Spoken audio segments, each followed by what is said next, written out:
So it's all to play for still. I think so. Do you want to bet against us?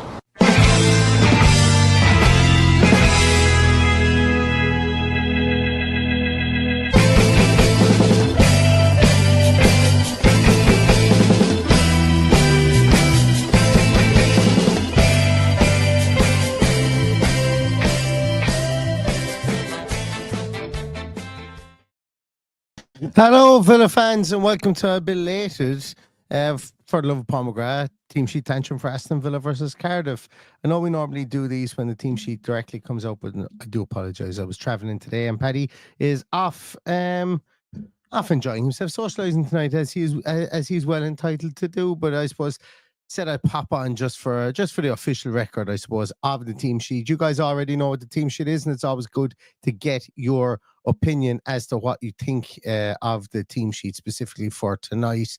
I know that people are definitely still feeling, I suppose, a bit perturbed about, and more than perturbed, that's an understatement, I would say, about Tuesday night, and you were dead right to feel that way. It's one that's grated on me as well over the last few days, but Cardiff in the Cup is a completely different story, and I'm going to enjoy this one tonight and hopefully enjoy it with a win. But let's take a little look at the team.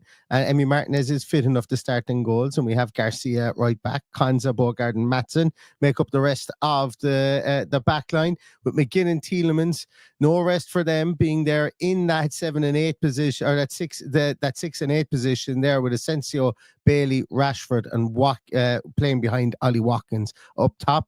The subs bench sees Robin Olsen, Ollie Ziyech, Luca Dean, Tristan Rowe. Is it Tristan or Teddy that's there? I can never remember which one is still with the academy. Boubacar Kamara is back, Morgan Rogers, Jacob Ramsey, and Jimo Aloba is there on the bench as well. So a couple of people rested, a couple of people not ready to come back yet. Tyrone Mings obviously not being there, give him a few more days off. But it is great to see the wonderful Boubacar Kamara back and on the bench and ready to play for Aston Villa again, which is just outstanding to see. That, I suppose, that's really the big news for me watching this team. Obviously, he's not fit to go 90 minutes, but to get some minutes in those legs at the end of the game today, prior to Bruges during the week, I think would be absolutely excellent for him. And I haven't read anything, I haven't been able to see anything, so I don't know why people are not there, and maybe I don't know if people are injured or what the story is, or picked up knocks, as is our way. I presume that is exactly what has happened. Just going to remove that there as well. Just going to take a little look there. Yeah, I know Daniel Mallon is ill. He was ill before the Palace game as well. I know a lot of people, and we did at the time. Have made a big deal of that, and I know a lot of people. Like, I can see the comments here in the comments about people making jokes about him gone home, about him being sick of the way he's been treated. The man's ill. You're not going to.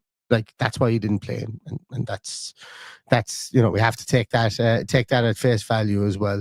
Where else is where? Junior says no messing about trying to amble through blitz. I'm sure Malin is ill. Yeah, he is ill. Malin is sick, so that's why he's not there. And I have had that mentioned to me by, not just from the club, obviously, not just from Unai Emery, but from people have DM'd me to say that he was ill as well prior to Unai Emery coming out and that. To say I've got no links or ties to the club or anything like that, but people sometimes do just fire some information my way, and that was one of the things that we actually got about 2 hours after. It was maybe about midnight on Tuesday night, to say that Malin was ill. That's why he didn't come off the bench. And look, if that is the case, well, that is the case. Stephen says, I think we need a clean sheet, and I absolutely think we do as well. No, McMahon makes a point here as well. This should have been the team that played versus Palace. I wouldn't have had Ian Matson playing against Palace, but I agree. I think the three behind Watkins, I would have felt a lot more safe with that three of Bailey, Rashford, and Asensio, or just having Rashford and Asensio in there for sure. Absolutely, yeah, I agree with that. I agree with the front four. If you played that front four against Palace, I would have been a lot more comfortable, I suppose, with the lineup. But for me, the biggest issue, I think, with the Palace lineup was always the fact that we didn't go with our firepower, and we looked very, very overly defensive. So I can absolutely attest to that as well, and agree with you there on too. Where else are we? How are we going? Stephen Evans says Anwar deserves a good response. if everybody, and you guys are going to have plenty of time before the match kicks off at 8 o'clock, but go and watch the first 10, 15 minutes of the 1874 preview podcast. They have Anwar Al-Ghazi on it, and they ask him questions, and he just comes across as such a lovely guy, comes across as such a down-to-earth, a really good communicator, actually. It was something I would not have thought. I would not have thought of how good a communicator he is. And I'm not just saying his English is good or anything. That's not what I mean. He's just a good communicator. He gets his point across. He's confident in the way that he shares his point. And I really enjoyed it. It's been one of the it was one of the best podcasts I've watched in the last couple of weeks. So go and check out 1874 and he talks about his Villa supporting son as well, who was born in Birmingham, and little things like that. I'm a sucker for all that stuff. That's really cool to get that insight into how players do grow an affinity to a club. And he talks about how he left the club as well, so it's really interesting. If you haven't watched it, go watch it, please. It's it's a really, really good first 10-15 minutes. That watch the whole lot of the podcast, but he's on for the first 10-15 minutes and he gives some insight into his time at the club as well. So I think that's great. Dream Villain says, great to see Kamara back in the bench. I absolutely agree. That's my biggest plus point, I think, for this, is because he is so absolutely important to this team and to this club in the way we set up that, if there is cloning available, let's clone Boubacar Kamara. That's what I would say. Let's clone Boubacar Kamara. Where else are we? Jordan Levy says, I don't think I possess the emotional strength for 90 minutes of Robin Olsen, so thankful he is fit. Yeah, look, I would have been annoyed if Emi Martinez wasn't fit for this game yet, went off to play for Argentina in a week's time. I wasn't fit for this game, wasn't fit for the Champions League, and went off to play for Argentina. Now, look, people do get better, and maybe I'm not advocating for people just to sit out because they haven't played club games, but we need him in this game. We need him against Bruges.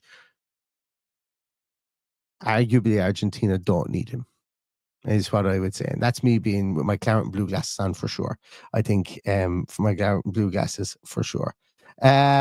Did it there? Yes, Jude. I knew there was something. So I didn't write it. I never usually write stuff down, but I wrote stuff down today because I knew I was going to be traveling. I knew I was going to be tight, and I wouldn't have the mental brain capacity to try and think of stuff on the fly. And you just reminded me there. Semi-automatic offside technology tonight.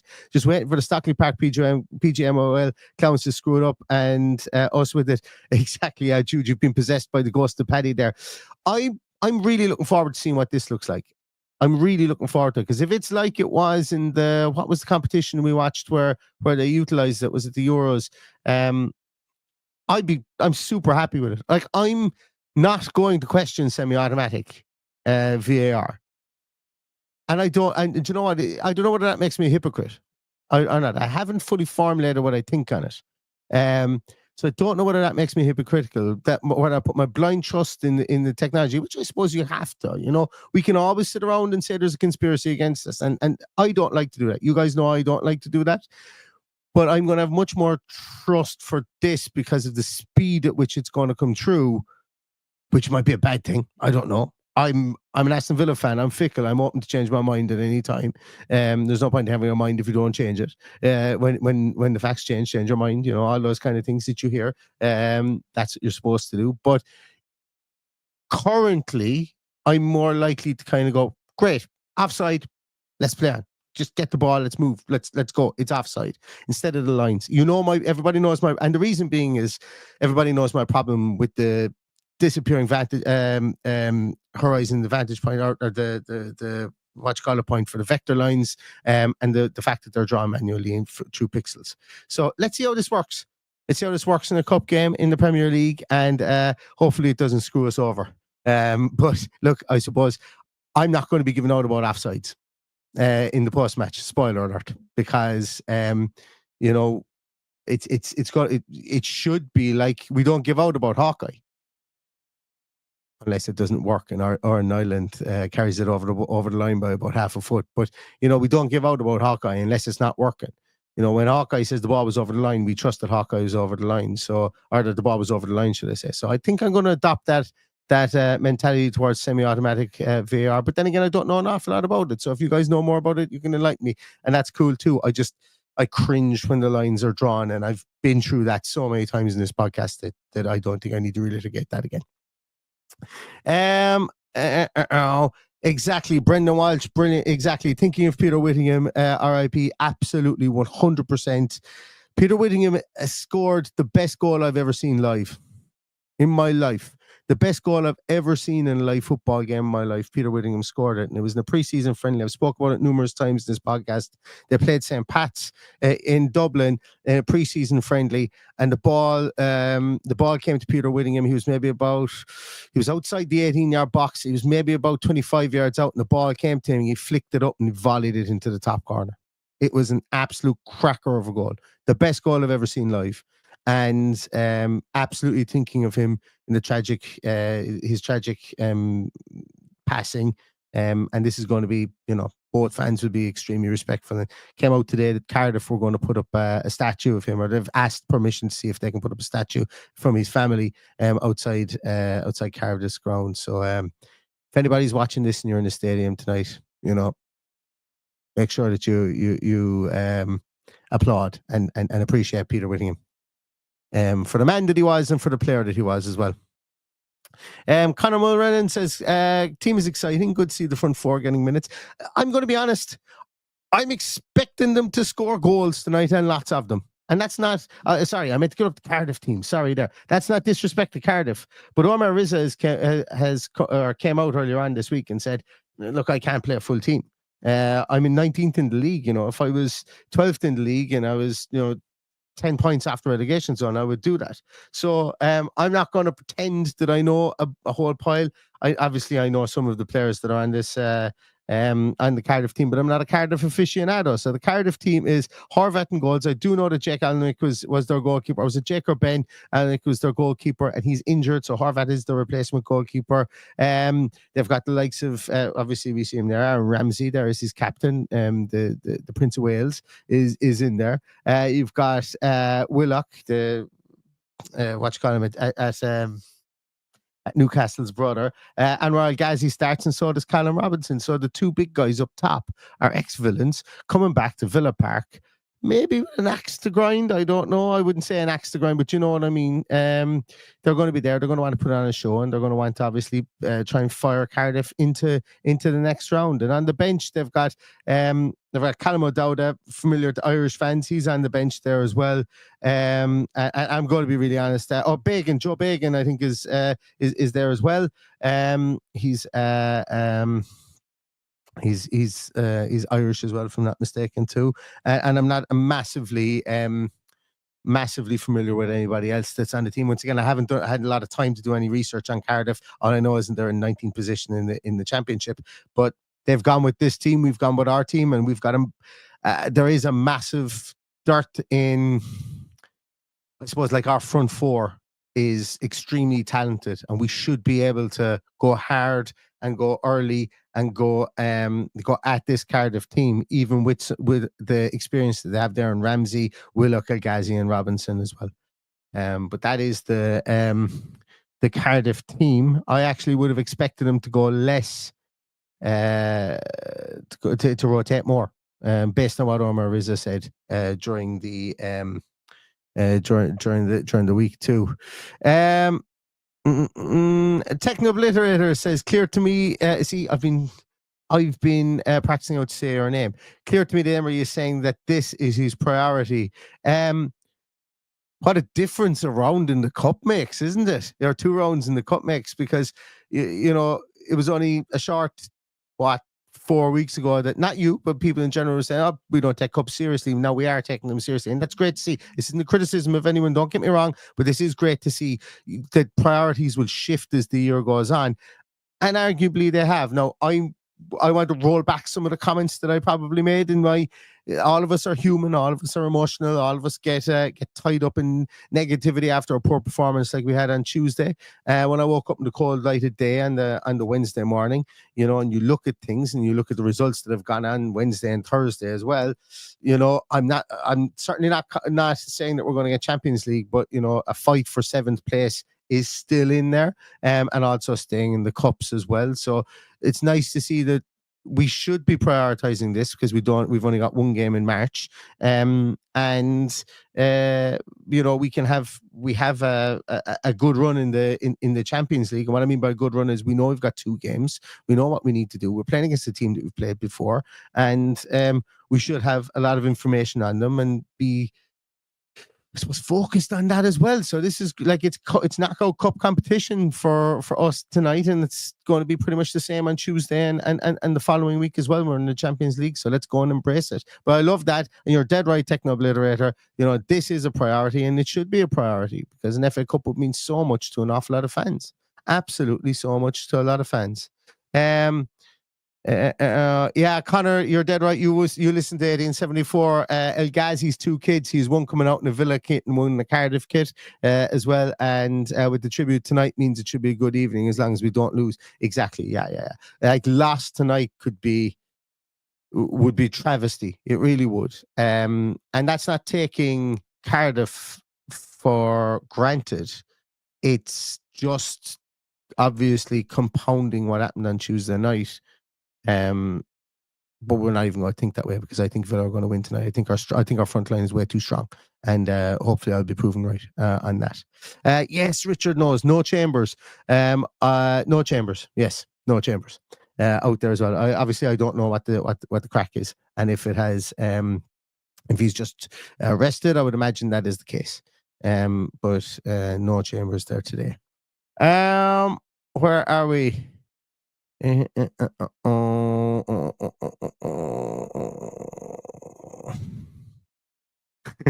Barry K, I'm get a bit of a laugh. You called him Rizla. I don't know why. That's just me being childish, but I got a bit of a laugh at that. Barry says that was mind games from Rizla. I do think like he's not gone super young, but his bench is young enough based on that. But look, we should be able to go there and win against 19 plus team in the championship anyway. There should be a gulfing class between these 2 teams, but nothing is ever easy for Aston Villa. So let's see how we start this game tonight. Sayas is Fish, the ex-Man United defender that was at Hibs last year, decent defender. I don't know. Answers in the postcard. Anyone, if you do know, pop it in the comments there. He could be, but I'm not sure, as I say.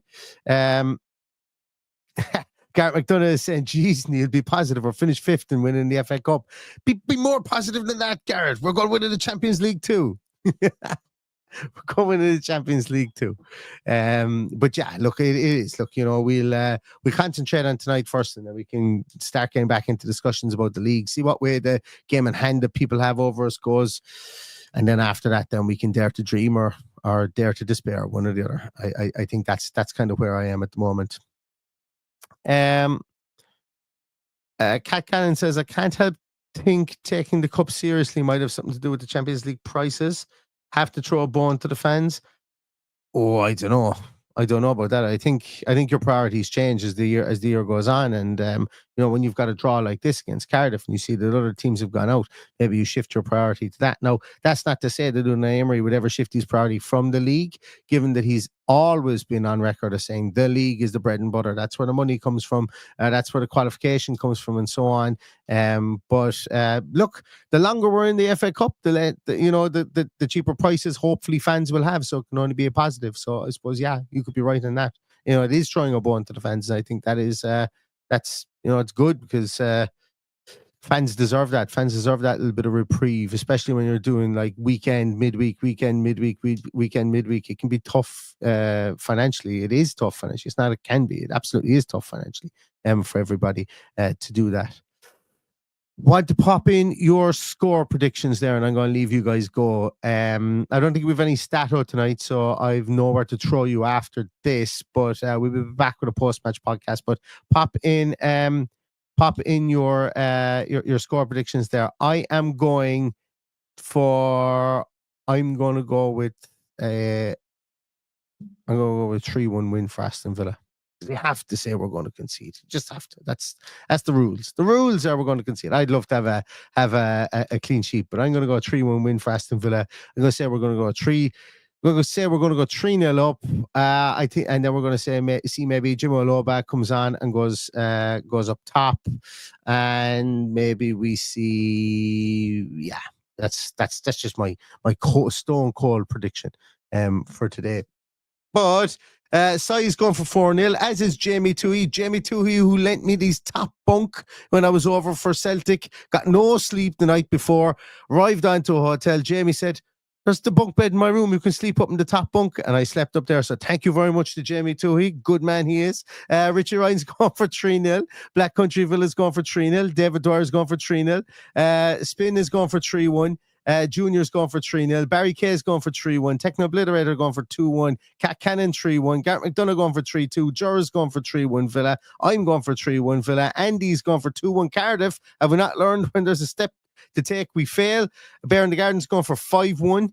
And I think that's it. I think that's all the scores that we have in so far. That was a relatively shorter one. Oh, 2-0 says Brendan McDonough as well.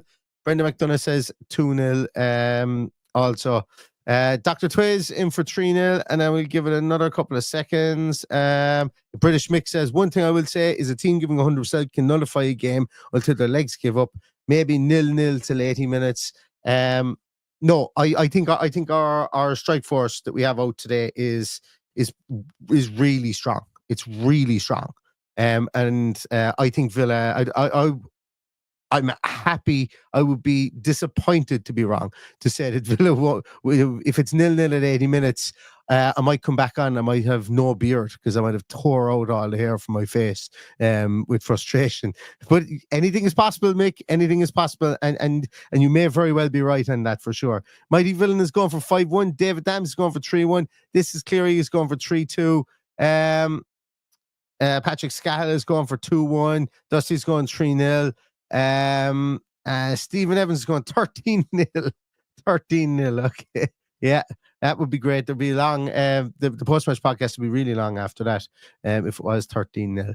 But look, we're going to leave it at that, guys. It's it's a lot of people are right to think it's a banana skin, as Maddie says here. As Maddie says here, people are right to think it's a banana skin. You know, I think the quality and class will have to shine through. Like that strike force is outside of Bailey. Maybe you take Bailey out and you put Rodgers in there. That's the best, arguably the best strike force we've had since we've returned back to the Premier League. Arguably the best strike force we've had since, I don't know, maybe York and Milosevic.